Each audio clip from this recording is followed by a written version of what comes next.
Tapi ya jangan 10.000 juga. Nah, biar lebih berasa 15.000. Oke. 12.500. Iya, oke. Bisa. Aduh, itu keriting banget ngitung unitnya. Stalk Podcast with Nicky Hugen and Riyandi Rizky. Selamat datang di Stalk Podcast, Talk with Riyandi dan NH. Yeay. Hari ini bahagia sekali kita Pak, karena kita ngobrolnya gak cuma berdua di studio nih Pak. Iya, bosen juga berdua. Bosen juga, betul. Hari ini kita hadirkan seseorang wanita Asa. Ciela yang pintar, dan kita akan kulik lebih dalam tentang reksadana. Oke. Yes. Reksadana. Karena kalau mungkin di episode sebelumnya kita sudah ngobrol sama perusahaan sekuritas. Nah sekarang kita ngobrol sama perwakilan dari reksadana. Atau mengenai reksadana lah. Kira-kira seperti itu ya. Betul. Oke. Di Ya. sebelah saya sudah ada Ibu Imas Sihombing dari Xdana. Halo. Yeay. Ini tamu Rame offline banget. kita pertama nih Pak ya. Semangat banget ya Rian ya. Banget Ria. Saya bingung jadinya. Apa kabar Ibu Imas? Alhamdulillah baik. Alhamdulillah sehat ya. Sehat. Semoga Oke. Rian juga. Amin. Pak Niki juga ya. Terima kasih loh Bu Ima Sehat. sudah datang ke Stalk Podcast. Hari ini kita akan ngobrol-ngobrol santai aja sih sebenarnya. Kita mau terutama saya nih pengen kulik lebih dalam tentang gimana caranya berinvestasi khususnya lewat reksadana. Reksadana. Yes. Betul. Kalau kemarin kan kita udah ngobrol sama perusahaan sekuritas. Nah, Ibu kan dari Xdana nih. Yang mana juga tahun berapa sih Bu didirikannya Xdana? Xdana itu berdiri dan dapat izin sebagai agen penjual efek reksadana. Jadi kita marketplace ya untuk produk-produk di reksadana itu di tahun 2015. Di tahun 2015. Kurang lebih sudah mau 6 tahun ya. Iya, mau 6 tahun. Mau 6 tahun. Oke. Sebetulnya tujuannya ada reksadana nih, terutama dari marketplace-nya. Ini kan berarti marketplace-nya Xdana ya. Itu apa sih? Atau gini, saya satu hal juga ya. Nanti Boleh. biar dijelasannya Boleh. sekaligus komplit gitu. Siap, boleh. Iya. Ada reksadana dan tadi Ibu Imas, saya panggilnya Ibu juga deh, nggak apa-apa. Tadi ada reksadana dan ada marketplace. Iya. Saya mau dijelaskan dua-duanya dong. Siap. Iya, biar komplit nih. Iya. Ya, Oke. silakan. Tadi jadi biar satu-satu ya. Tadi kan Boleh. Rian bilang apa sih tujuannya ada reksadana? Yaitu untuk mengakomodir apa yang Rian bilang tadi di awal. Aku tuh pengen investasi di reksadana. Sebenarnya ini pas banget ya buat buat Milenial. masyarakat Milenial. calon investor ya. Ya. Milenial seperti Milenial kami. seperti saya. Seperti Oh kami. kami ya, Seperti kita kami. semua, kita Oke, semua. seperti Oh, kita ada. Semua ingin muda. Ya mungkin nanti usia milenials ini akan dipanjangin ya. Tadinya kan dari usia 21 sampai 35 misalnya 32 ya. Mungkin dipanjangin lagi sampai Dipanjangin. 52 ya. Masuk nggak? Kolonial kalau itu ya Bu ya. Dua pas-pasan banget. Oke. Ya jadi ya tadi itu ya. Jadi ini adalah produk yang sebenarnya cocok buat yang pemula-pemula ya, yang memang pengen investasi, tapi bentuk investasi kan macam-macam ya. Iya. Beli rumah juga investasi, beli tanah juga investasi, beli emas juga investasi, di pasar modal juga investasi. Yes. Nah, mungkin tadi sebelumnya udah bicara mengenai pasar modal, mengenai saham ya, agak-agak ribet mungkin ya, atau mungkin butuh waktu dan butuh pengetahuan yang cukup ya untuk kita bisa masuk ke sana. Nah, lain dengan produk investasi pasar modal yang namanya reksadana. Ya, kalau ini memang untuk pemula ya, yang mikir itu nanti ada profesional yang akan mengelola produknya ini ya, namanya manajer investasi ya. Mereka dapat izin dari regulator OJK untuk mengelola produk yang namanya reksadana gitu.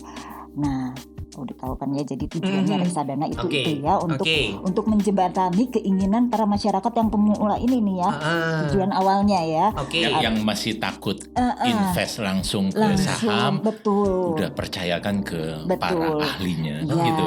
yang mungkin punya waktunya juga mungkin nggak banyak, Nggak ya banyak. kan? Iya, Karena iya, kalau iya. kita mau invest langsung ke single saham gitu kan, paling nggak punya waktu lah sedikit. Atau untuk- uangnya juga nggak banyak. Betul, ya. Oh, gitu. Investasi reksadana uangnya nggak banyak banget.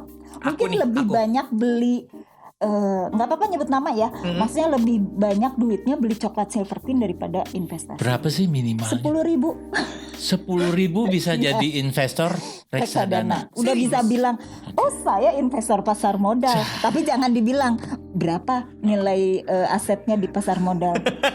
Ceban doang. Ngomongnya udah Jangan. pelan lah. Jangan ya. Ceban Itu doang. kayak bensin sih seliter ya. 10.000 ya. Ya. Serius bisa jadi seorang investor dengan hanya 10.000. Itu kan agak-agak amazed ya. Iya, Wow. aku kaget banget loh. Iya. Langsung bisa Saya punya. merasa kaya banget. Karena dari Saya merasa 10.000. kaya banget. Karena 10.000 saya punya 10.000 sudah bisa jadi investor Betul, pasar modal. Pasar modal saya 10.000 saham BCA ada di tempat saya. Cuis. Asik gak sih? Wah iya. Ya Jadi- kan? jadi- buat gaya-gayaan milenial boleh juga sih. Bener. Tapi itu juga maksudnya gini, untuk nembak cewek boleh juga tuh ya. Saya punya investasi kok di pasar modal. Nyimak, saya menyimak. Pak Niki jangan ikut-ikutan. Ini Saya biar nyimak. biar saya aja ya. Jadi masa depannya nggak suram-suram amat. Saya punya investasi. Ya. Karena kalau beli tanah kan pasti mahal ya. Bener. Beli emas juga berapa sih emas sekarang? Mm-mm. Coba 900-an ya. Iya, hampir sejutaan lah ya. Kalau Iya. beli emas ada yang 1 gram gitu ya dijual yang Ada. Ada 1 gram. Iya, 1 Ada. gram. Tapi kan nggak kelihatannya kecil banget Kecil ya. banget, benar. Ini juga nggak kelihatan sih, tapi namanya ada di KSE. Nama kamu kalau kamu tuh sebagai investor kan gaya ya. Sih. Keren. Jadi selain murah, ini juga mudah karena Mudah. adanya si manajer investasi itu Yang ya. Ibu. mengelola itu. Yang Betul. mengelola itu. Dan ini juga salah satu alternatif buat Rian Mm. yang biasa memang kalau produk perbankan kan udah punya lah ya. Iya, betul. Bank itu perlu ya. Betul. Tapi kita juga harus bisa mencari produk lain yang namanya investasi. Kalau investasi kan hakikatnya kita tuh pengen punya uang kita ini bisa berkembang Betul. lebih dari return imbal hasilnya lebih dari si produk perbankan ya Iya. kan, targetnya seperti itu ya kan. Gitu. Dan investasi itu harus diingat yang namanya nabung sama investasi itu bedanya. Kalau nabung itu lebih pada likuiditas jangka pendek ya, uangnya bisa buat transfer ke imani ya kan, untuk belanja ya kan, atau untuk kebutuhan sehari-hari daripada naruh di dompet ya.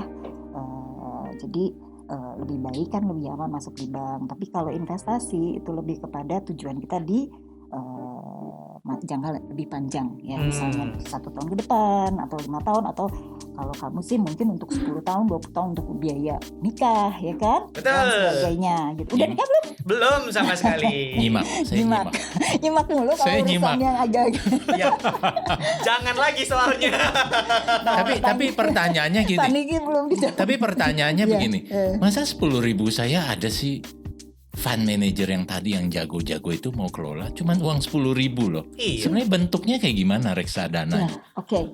Jadi gini, tadi kan pertanyaan tadi reksadana apa, terus kemudian Marketplace. Marketplace nanti apa? nih, Kalau belum. reksadana, Kita masih betul. bahas reksadana nih. Kalau reksadana kan sudah tahu ya, maksudnya sudah saya sampaikan secara nggak langsung ya tadi bahwa ini adalah produk kelolaan yang dikelola oleh manajer investasi. Isinya tuh apa?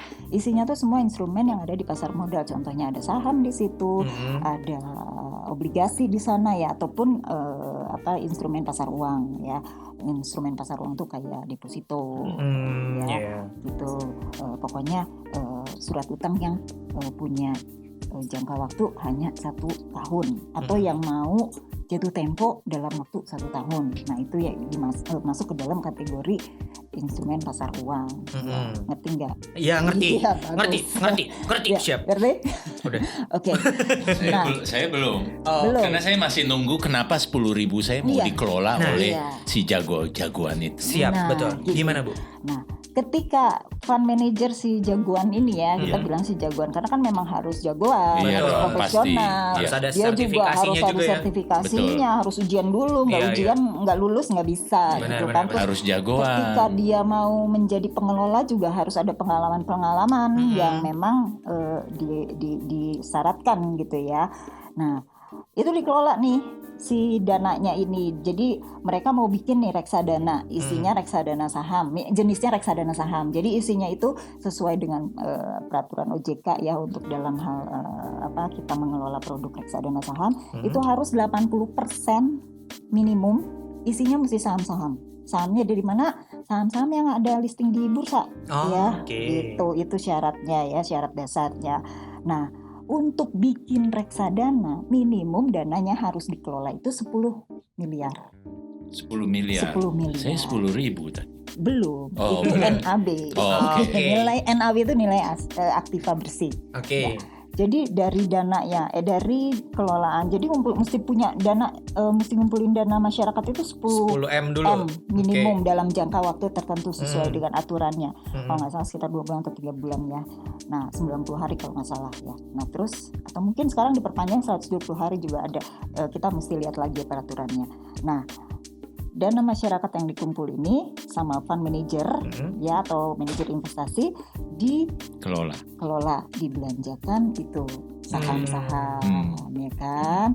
Nanti kemudian dilihat lah ini hari ini udah kekumpul terus dibelanjain ya, terus dilihat nanti berapa, misalnya ada nilai saham itu kan ada yang berubah-ubah ya, setiap hari ada yang naik ada yang turun ya kan? Kemudian pada saat dia menghitung gain daripada si saham yang dibeli itu pasti ada pajak yang harus dibayar. Kalau untung kan harus bayar pajak ya kan. Nah itu masuk ke dalam biaya-biaya nanti, biaya-biayanya tuh biaya pajak, kemudian biaya manajer investasi. Ngelola kan nggak mungkin gratisan kan, harus ada biayanya ya kan. Itu yang akan mengurangi nanti asetnya ini ya. Misalnya di semua saham yang ada, taruhlah misalnya ada 100 saham atau 20 saham ya. Karena kalau di teori portfolio itu kalau kita mau diversifikasi ya, menurut para ahli ya, itu minimum harus kelola sekitar 20-30 saham, itu baru bisa kita yang namanya diversifikasi. Diversifikasi itu menyebar risiko. Kalau punya duit banyak bisa beli sampai 20. Kalau duit pas-pasan paling dapat 1 atau 2. Jadi begini, artinya tadi kalau si manajer investasi kelolaan pertama 10M, kemudian saya mulai ikut untuk membeli reksadana itu 10.000 saya itu adalah bagian daripada dicemplungin, istilahnya bagian daripada tambahan ke 10M itu. Betul kan? Jadi 10M ya, terus kemudian dihitung lah ya asetnya nih, dikurangin biaya-biaya. Terus dapatlah berapa? Dibagi sama outstanding unit penyertaan, jadi masyarakat yang ikut serta gitu ya. Nah, reksadana itu ketika diluncurkan itu harganya 1.000. Semua reksadana pas diluncurkan harganya 1.000. Wow. NAB-nya istilahnya. Iya.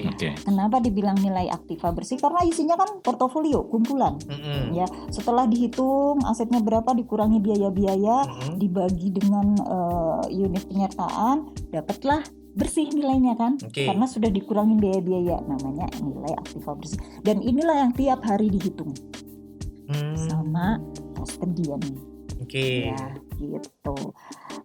MI juga suka ngitung, tapi ini kewajiban dari custodian untuk ngitung ya tiap hari, terus nanti dipublish tiap hari. Gitu. Nah, reksadana tadi begitu launching nilainya 1.000. Atau NAB-nya 1.000. Jadi kalau mau beli, kalau punya duit ceban 10.000, artinya uang kita yang 10.000 itu dibagi dengan nilai aktiva bersih tadi, NAB tadi 1.000, maka kepemilikan kita di reksadana itu namanya unit penyertaan kita. Unit ya, berarti berapa? 10.000 dibagi 1.000? 9.000. 10.000 dibagi 1.000. 10.000 dibagi 1.000. Jangan nyontek. Saya udah tahu jawabannya. Ini paniknya emang jago banget akuntansinya. 10.000 bagi 1.000 kan. Saya langsung terlihat bodoh. Jadi berapa unit kamu dapat reksadana? 10 unit. Iya, betul. Udah punya dong unit ya kan? Benar. Benar. Jadi gini, ketika nanti reksadana itu dikelola, misalnya reksadananya naik nih dari 1.000 yang awalnya 1.000, terus fund manajernya bagus nih milih barang-barangnya tuh ya, semuanya tuh yang gain gitu, untuk ya maksudnya kondisinya pas bagus ya, pas ini juga mensupport gitu, yang mensupport pasar modal gitu kan, si stok saham-sahamnya ini. Jadi kemudian NAB-nya naik jadi 1.100 misalnya. Nah, berarti nilai investasimu itu unit yang kamu punya dikaliin dengan pertumbuhannya itu dari 1000 jadi 100, 1100 berarti kan berapa cuannya? 100 kan? 100. Berarti nilai investasi kamu itu 10 kali 100 ya.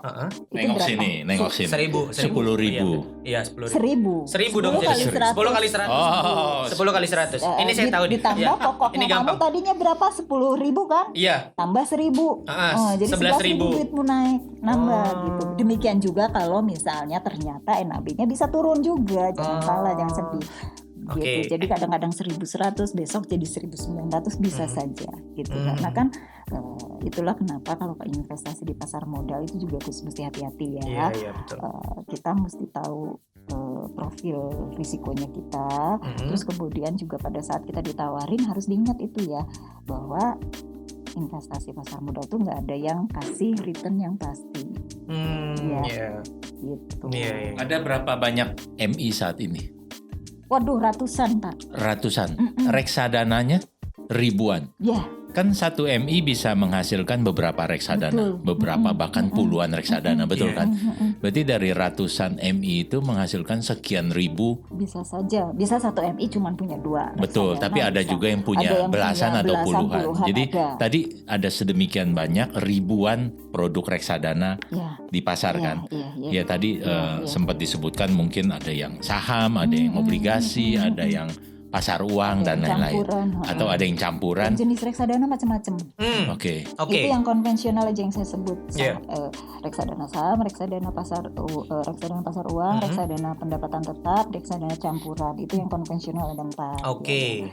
Kalau untuk pemula bagusnya yang mana? Nah, kalau yang pemula atau yang biasa dengan produk-produk perbankan itu mungkin reksadana yang memang isinya juga nggak jauh-jauh dari situ gitu loh. Yang mana risikonya juga paling rendah yaitu reksadana pasar uang. Itu biasanya memang selalu kita sarankan buat para pemula ya, yang memang pengen mencoba produk reksadana atau yang punya profil risikonya yang sangat konservatif, tapi mereka ingin mencoba reksadana, paling diawali masuk ke sana ya, masuk ke pasar uang gitu. Atau mungkin buat nggak mesti pemula juga, buat orang-orang yang memang punya dana yang nggak dikemana-manain ya, idle money gitu ya, bisa mereka juga taruh dari maksudnya gini, akan lebih baik ditaruh di pasar uang yang mana kelolaannya bisa lebih baik imbal hasilnya dibandingkan dengan hanya naruh di tabungan misalnya seperti itu. Atau yang lebih nekat? Lebih nekat reksadana saham, karena yang paling tinggi resiko itu saham. Nekat dengan tanda kutip. Dan sebenarnya bukan masalah nekat juga sih ya. Bukan. Masa saya beli saham saya dibilang nekat? Enggak kan? Enggak. Pasti udah ada perhitungannya. Iya. Kalau misalnya ditanya, saya punya reksadana Pak, boleh dibilang 90% saya malah saham. Kenapa? Saya kan masih muda ya. Iya. Gitu. Ini contoh atau kenyataan Pak? ini lagi ngomongin perumpamaan atau kenyataan, saya nggak jelas. Oke, kita percaya Pak. 90%. Kalau saya ini bicara saya ya, karena saya mungkin punya profil yang memang boleh dibilang agresif ya dalam hal ini investasi. Karena apa? Karena saya punya target investasi itu jangkanya panjang. Rian juga agresif, cocoknya. Iya, agresif dalam hal apa ya? Kita lagi ngomongin apa ini? Agresif. Oke. Aduh, pikiran saya langsung kemana-mana Pak kalau yang agresif. Jadi agresif itu umumnya atau yang ke saham, reksadana saham umumnya lebih agresif. Iya. Ya kan, secara risk profile kan istilahnya gitu betul, ya. Jadi mau menerima risiko yang tertinggi istilahnya ya, yang lebih tinggi gitu kan dibandingkan dengan yang lain. Karena gini, kalau saya lebih kepada investasi itu untuk jangka panjang. Jadi kalau misalnya kita makin panjang investasi kita, kenapa nggak cari yang paling optimal bisa menghasilkan return itu? Saham. Ya. Gitu. Itu dia tuh stock friends, benar. Betul. Jadi itu kita bisa tentuin ya, maksudnya kita kalau ada mau di mana. alokasinya jangka panjang, kenapa enggak gitu? Oke. Ya. Meskipun kan pasti yang saya tahu nih, ketika kita mau buka rekening reksadana gitu ya, kita pasti dibikin survei dulu. Ini kita risk profile-nya seperti Risk apa profile, gitu. iya, betul. Ada nggak yang sebenarnya dia profilnya konservatif nih, tapi dia mau masukin uangnya ke saham? Nah, itu peran daripada para pemasar itu harus, apalagi kalau pemasarnya reksadana itu kan harus punya izin ya, at least minimum WAPER namanya ya, wakil agen penjual efek reksadana. Dan ketika dia menerima izin tersebut, dia juga harus melakukan apa yang harus maksudnya tingkah laku daripada WAPER itu harus dilakukan gitu loh. Salah satunya seperti ini, mengedukasi masyarakat ya. Misalnya dia sebenarnya punya profil yang konservatif, Yes. ya, tapi dia pengen reksadana saham. Ya, kita wajib memberikan input ya, memberitahukan bahwa saham itu adalah salah satu reksadana yang mungkin paling tinggi risikonya dibandingkan dengan yang lain gitu loh. Terus kita harus menyampaikan yang namanya risiko gitu loh. Dan meskipun at the end kan tetap keputusan itu di investor. Oke, kalau keputusan itu di investor tadi misalnya saya sudah tahu risk profile saya. Sekarang saya mau mulai memilih reksadana. Apa yang harus saya perhatikan dari sisi sana, bukan saya. Dari sisi reksadana, produk ataupun MI-nya misalnya. Pertama, ketika kita mau investasi itu tentukan tujuan. Itu harus. Oh, udah, saya sudah punya tujuan. Tujuannya Nikah. Saya Pak. Iya. Ya. Saya. Atas nama Rian. Iya, menikahkan Rian Nah, misalnya. Oke, tujuan ini Bu betul. Imas di saya sudah. Yang saya mau bicarakan sisi sana. Iya. Produknya ataupun MI-nya. Apa yang harus saya perhatikan? Ya. Kalau tujuan saya sudah ada, Oke. duit 10.000 saya sudah siapkan. Oke. Baik, tujuan udah tahu kan ya. Yes.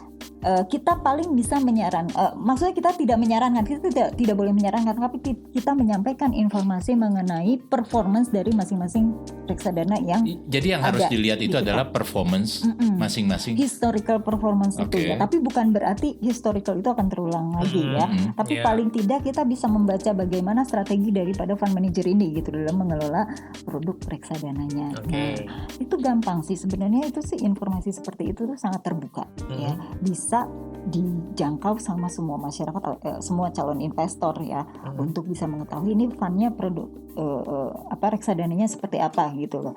Jadi kalau misalnya manajer investasi itu tiap bulan ada ngeluarin yang namanya fund fact sheet ya. Jadi fund fact sheet itu adalah laporan dari kinerja produk tersebut tiap bulan. Nah, di fund fact sheet itu biasanya agak itu lengkap ya, cukup lengkap lah ya.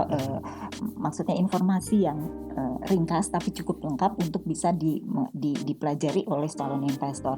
Di situ juga ada performance daripada produk tersebut ya, dari mulai 1 bulan sebelumnya, 1 tahun, 3 tahun, bahkan sampai dengan saat dia diluncurkan. Jadi itu salah satu yang bisa jadi pertimbangan. Iya, harus dipelajari dong Pelajari fundnya, dulu ya. kan? Benar. Karena dia yang akan kelola dana kita. Iya, Jadi kita bisa lihat track recordnya seperti itu. Kita kan naruh duit ke orang, Iya, ya kan? benar. Gitu. Jadi jangan sampai beli kucing dalam karung. Kita harus tahu pengelolanya siapa, track record daripada MI-nya seperti apa. Gitu. Ada tips nggak sih untuk itu, Bu Imas? Kan tetangga saya, teman saya beberapa bulan lalu atau tahun-tahun lalu kan sempat dengar ada MI yang ternyata Betul. dana saya dikelola dalam bentuk reksadana, tapi ternyata bukan saya, teman saya atau tetangga, dan akhirnya tidak bisa dicairkan ini itu dan lain-lain lah. Kita sempat baca juga di koran seperti itu. Ada Bagaimana untuk menghindari resiko-resiko seperti itu?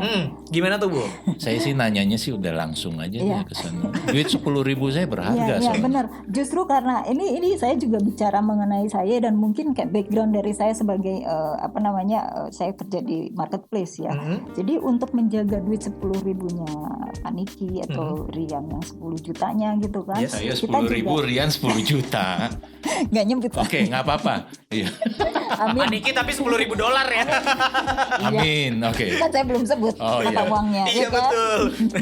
Nah, jadi itu adalah tanggung jawab kita juga. Oke. Oleh sebab itu, kita juga pada saat bekerja sama atau memilih MI dan memilih produknya untuk bisa masuk ke dalam listnya kita ya, ke dalam platformnya kita, ke dalam apps-nya kita, untuk bisa dijual atau didistribusikan, disalurkan ke masyarakat, kita juga ada yang namanya kriteria pemilihan MI, kriteria pemilihan saham. Itu semuanya itu untuk membantu masyarakat biar nggak salah pilih gitu. Maksudnya hanya membantu ya, dengan cara kita menerapkan kayak gini ya, filter lah ya, mensortir gitu ya. Ya, jadi jalanlah si compliance kita, due diligence kita jalan terhadap calon-calon partner kita. Berarti ini juga membantu kan masyarakat. Tadi kan kita bicara produk sudah ya. Ini kelihatannya sudah masuk ke marketplace-nya. Marketplace, iya kan? Jadi pertanyaannya marketplace kan ini mengarah ke marketplace. Jadi ada pihak lain selain si MI pengelola dananya, selain si produk reksadana, ternyata sekarang ada juga marketplace. Betul. Atau kita lagi bicara marketplace. Atau Bu Imas dari Xdana adalah marketplace, bukan sebagai MI. Bukan. Betul. Yang punya etalase, yang punya toko, di mana MI itu menitipkan produknya jualan di sana gitu kira-kira kan ya. Yang tadi yang mau jualan disortir dulu sama marketplace itu. Jadi kita itu punya etalase, punya toko, tapi kita juga nggak mau, maksudnya kita punya barang KW nggak terima? Enggak, kita ori semua. Yes. Xdana ori. Itu dia. Jadi gini, ya memang kita punya prinsip ya, maksudnya jadi pada saat kita memilih produk untuk bisa masuk ke dalam platform kita, untuk masuk ke dalam daftar produk-produk kita juga ada yang namanya kriteria pemilihan produk ya. Ada beberapa kriteria ya, at least minimum ada 4 kriteria yang memang itu menjadi dasar untuk bisa produk itu masuk ya. Salah satunya mungkin ini juga bisa sharing buat yang mau belanja di luaran sana ya. Cara tadi kan udah punya tujuannya. Sekarang cara milih reksadana seperti apa? Kalau kita tuh ya milihnya reksadana yang memang sudah dikelola minimum 3 tahun. Artinya kan betul. Jadi di bawah 3 tahun produknya nggak ada di sana. Kita tidak ada. Jadi yang benar-benar udah dikelola, udah bisa kelihatan bagaimana cara pengelolaan daripada MI-nya ya kan. Gitu. Kalau 3 tahun udah cukup lah ya. 3 tahun ke atas kan. Terus kemudian jumlah aset kelolaannya juga itu jadi salah satu kriterianya kita. Minimum bikin reksadana itu kan aset kelolaannya 10 miliar. Ya. Nah, biasanya reksadana yang memang punya jumlah dana kelolaan besar itu akan lebih hati-hati kan dalam hal beli barang juga ya kan gitu.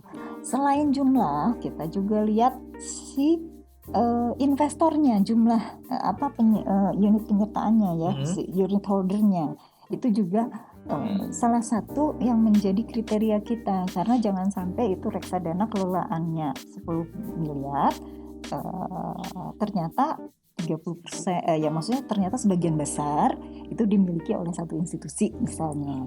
Itu kan risiko juga kalau institusinya pergi, NAB-nya akan berpengaruh kan gitu.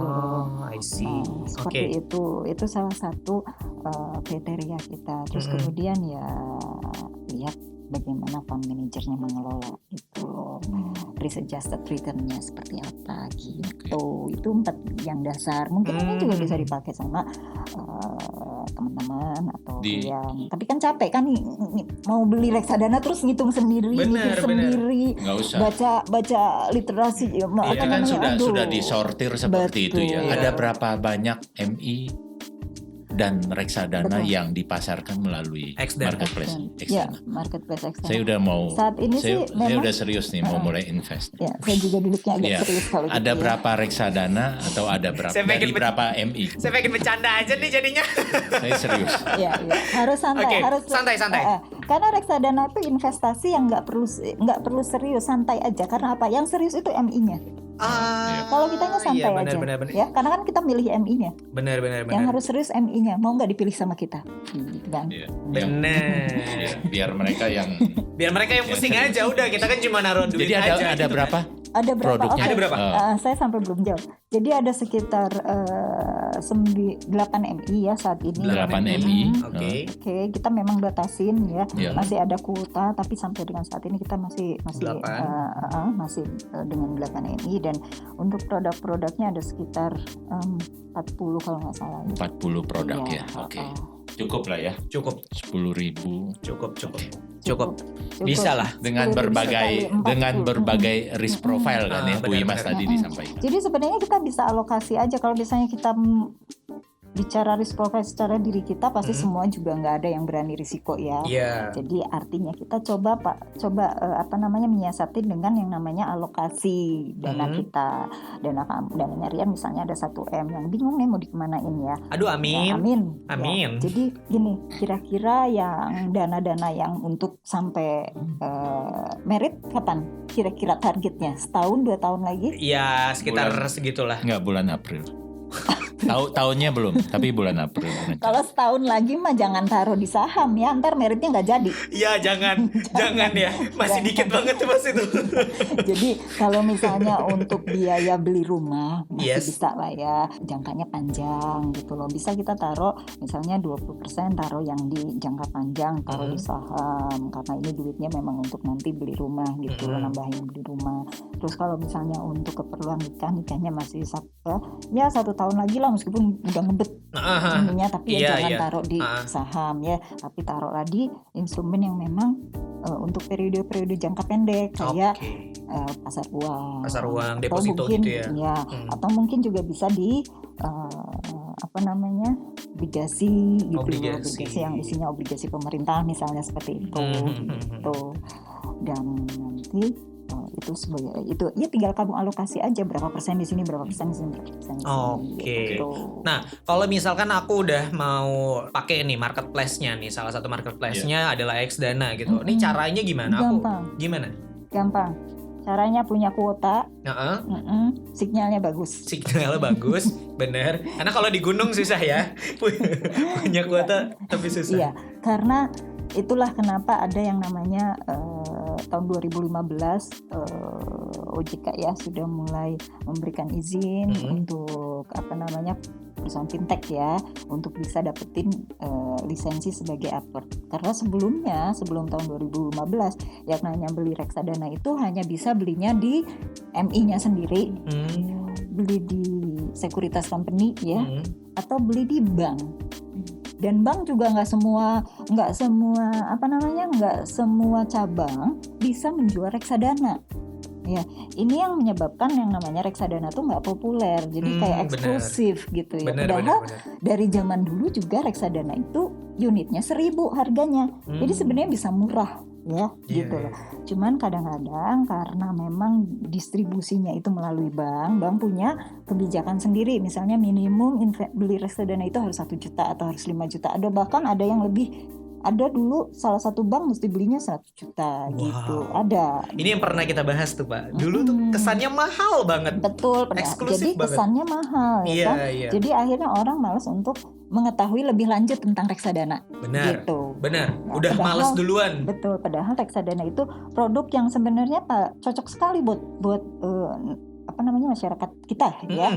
Gitu loh. Mau di mana-mana juga gitu loh di pelosok manapun ya, karena terjangkau dan mudah ya, sama seperti nabung gitu. Nah terus kemudian udah punya kuota ya 2015 udah kita bisa ada yang namanya apport online ya, dan itu juga memang kita kan sudah mulai digital ya, sudah mulai ke era 4.0 mau menjelang ke 4.0 ya. Nah gitu. Nah sekarang tadi udah ya kuota sama sinyal. Kemudian tinggal download ya, download. Kalau kamu pakai pakai iPhone bisa di App Store, kalau misalnya pakai Android bisa di Play Store ya. Nanti tinggal cari aja Xdana ya kan, terus setelah download ya kamu bisa pelajari di situ. Misalnya download Xdana tuh ada 3. Kita punya 3 aplikasi. Jadi kalau boleh dibilang platform online ya, yang punya app sampai 3 biji itu ya terpisah-pisah itu ya mungkin sampai saat ini masih Xdana ya, yang lain kan satu namanya kan. Kalau kita ada 3. Ada apa satu itu? Namanya Xshaver. Kemudian yang satu lagi Xpro dan satu lagi Xdana Syariah. Ya, masing-masing punya market tersendiri ya. Kalau Xshaver ini isinya memang cuma satu, jadi satu app itu isinya cuma satu fund ya. Fundnya itu apa? Reksadana pasar uang. Nah, cuma satu. Jadi ini salah satu produk yang memang implementasi kita sebagai penasihat investasi. Jadi kita itu Xdana itu selain sebagai agen penjual efek reksadana, kita juga punya izin lain yaitu penasihat investasi. Jadi kita coba untuk memberikan advice ya kepada masyarakat melalui apps kita dengan cara memilihkan satu produk pasar uang ya dimasuk di dalam apps ini untuk membantu masyarakat yang pemula yang pengen nyobain reksadana ya, produk paling murah, paling liquid ya, karena bisa sekarang ambil besok bisa keluar uangnya gitu kan. Maksudnya T+1 kalau biasa rata-rata produk pasar uang. Terus kemudian buat investor-investor yang punya dana yang nggak diapa-apain, ya, dana-dana idle bisa taruh di situ, ya kan toh juga secara historikal yang namanya reksadana pasar uang itu performance-nya biasanya target dan memang seharusnya target MI itu selalu ingin di atas deposito biasanya, ya, dan reksadana itu kan nilai aset aktiva bersihnya itu kan bersih ya, berarti sudah tidak dikenakan pajak. Jadi bersih. Kamu untung 1.100 berarti dapatnya 1.100. Enggak ada pajak-pajakan gitu ya, enggak ada potong-potong pajak gitu. Karena kan pada saat menghitung NAB kan pajak udah dihitung. Udah dihitung duluan gitu, ya. Iya. Terus kemudian kedua itu Xdana Pro. Nah, kalau Xdana Pro ini marketplace. Jadi semua produk ada di situ. Itu lebih kepada masyarakat investor yang memang sudah tahu tujuan investasinya, milih sendiri produknya. Yang tadi kita bicarakan dari yang ketiga itu adalah yang syariah. Itu yang benar-benar itu semuanya produk-produk produk-produk syariah dengan ya. berbagai Bu Imas jenis. tadi kita di episode sebelumnya kita bicara sama perusahaan sekuritas bahkan hitungan jam kalau kita mulai buka akun. Hitungan jam kita sudah bisa buka rekening. Pertanyaan saya di marketplace sama juga. Di hitungan jam saya buka rekening dan saya sudah bisa langsung setor untuk beli reksadana. Kita udah. Jadi kalau kita tinggal setelah registrasi, ya, terus kemudian dapat nomor CIF ya, nomor account gampangnya gitu lah. Jangan pakai istilah yang ribet dong. Ini teman-teman yang dengerin jadi ribet dari tadi. Nomor account. Ya kita udah tinggal langsung transfer ke. Jadi kita nggak bedanya. Kalau sekuritas kan mesti buka account RDN. Betul. Kalau kita kan enggak, kan kita transfer ke berarti rekening. jauh lebih mudah lagi kan. Mungkin hitungan menit bahkan ya kan setelah buka account tadi kita udah bisa langsung storekan untuk beli reksadana kita. Jadi sesederhana itu kan. Sesederhana itu kita udah bisa langsung store ke produknya reksadana, ke rekeningnya reksadana. Iya benar. Jadi bisa kapanpun hasilnya juga cepat. Kita udah bisa mulai dari sekarang juga gitu ya. Dari 10.000. Dari 10.000 juga. Itu yang penting. Iya. Karena murah. Iya. Tapi ya jangan 10.000 juga. Nah, biar lebih berasa 15.000. 12.500. Iya, oke. Bisa. Aduh, itu kerinting banget ngitung unitnya. Iya, jadi bisa dilakukan sama siapapun. Bisa lewat handphone. Dilakukannya juga kapanpun, regisnya kapanpun gitu ya. Kita belinya pun bisa kapanpun. Bisa kapanpun. Semudah itu ya. Jadi kalau beli reksadana itu bisa kapanpun, tapi prosesnya yang mesti diingat ya. Kalau beli reksadana itu di bawah jam 1 siang ya kita akan diproses dengan mendapatkan NAB pada hari itu.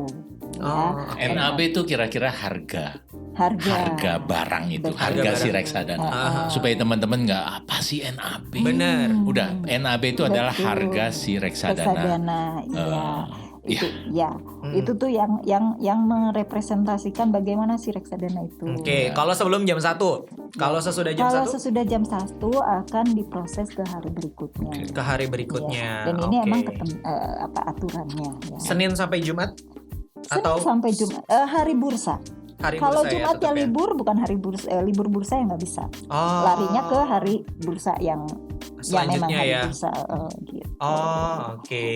Itu. Jadi kadang-kadang suka ada beda-beda dikit hari bursa sama hari biasa ya. Tapi biasanya kalau hari libur bursa juga tutup. Iya benar. Ya, jadi mesti dilihat juga jam dan waktunya kalau misalkan mau beli reksadana. Gitu. Tapi selisihnya beda tipis lah ya. Jangan kayak orang susah lah. Iya, maksudnya jangan kayak orang susah dan jangan dibuat ribet juga gitu loh. Iya kan? Bener. Tadi sudah yakin banget. Yes. Tadi kan sudah dijelasin sama Bu Imas kan kenapa harus investasi, rencana nikah bulan April tahun berapa nggak tahu. Ya udah kan. Bukan mulai ya? Iya kan, mulai berinvestasi kan tadi mudah 10.000 bisa, download hitungan menit sudah bisa store. Jadi jangan hal-hal kecil kayak gitu. Oh ini sebelum sesudah jam dan lain-lain akhirnya merusak atau mengganggu rencana kita. Yang pasti sih sekarang Sikat udah mudah banget investasi itu gampang banget dibandingkan dengan zaman dulu. Just do it. Betul. Gitu. Kalau dulu sebelum 2015 kita mau beli reksadana mesti pergi ke bank.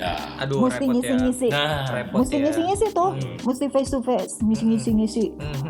Loh, itu udah effortnya ya dari rumah ke bank ya kan? Gitu. Dan itu yang membuat akhirnya jumlah investor reksadana kita membalap jumlah investor saham kita. Betul. Dulu jumlah investor reksadana sedikit karena tadi yang tadi Ibu Ima sampaikan.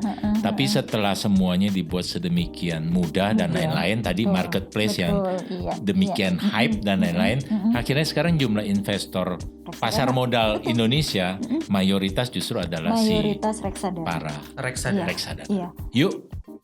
Reksadana, yuk nabung saham dan reksadana. Betul sekali. Karena gampang banget ya. Kita sambil tiduran kita bisa jadi investor. Itu dia yang terpenting. Mudah-mudahan bisa terjawab nih pertanyaan-pertanyaan Stock Friends yang dari kemarin mungkin nanya-nanya tentang reksadana seperti apa. Tadi udah dijawab langsung sama Bu Imas dari Xdana. Ya, buat yang mungkin masih ada pertanyaan nanti kita akan jawab di sosial media.